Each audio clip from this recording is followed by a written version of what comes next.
Hello guys! Welcome to my YouTube channel. Please like and share and subscribe po sa channel na to. Ito po yung channel ko. Bago lang po ako sa pag-YouTube. Nagti-TikTok din po ako and then Reels din po ako pero itinigil ko na po. Yun lang. Gusto ko lang po i-share yung mga lotion na ginagamit ko dito sa UAE nung simula nung pumunta ako dito na nakaputi sa akin. And then nahiyang po ako. Yun na nga po, hindi na po ako magpapatupik-tupik pa. Unang-una ko pong ginamit is etong Cetaphil.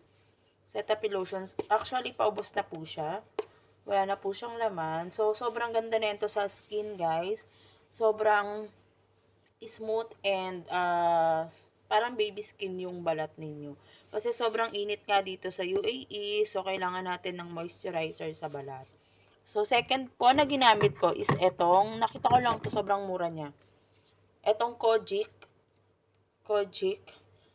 Eto naman, ginagamit ko siya pag mga matutulog na ako or ginagamit ko siya pag medyo malamig na dito sa UAE. Ginagamit ko siya kasi pag sa sobrang init, hindi ko siya ginagamit kasi medyo sticky yung texture niya, guys.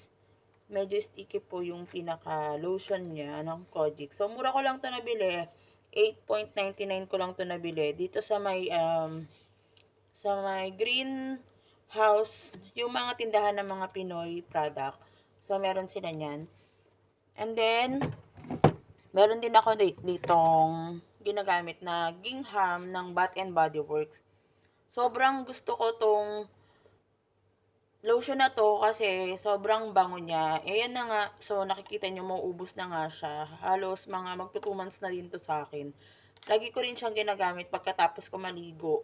Pero yung Cetaphil kasi, ubos na siya. Yun yung mga ginagamit ko na product dito sa UAE na talaga namang nakakapagpakinis sa aking balat. Makinis naman yung balat ko. Mas lalo pa siyang kuminis. And then, eto yung mga naka-help sa akin sa pagpapaputi.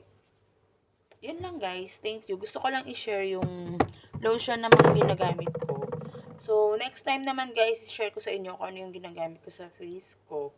Pero hindi naman siya ganun kakinis yung face ko kasi nagkaroon talaga ako ng breakouts dito. Yun lang guys. Thank you. Keep on watching.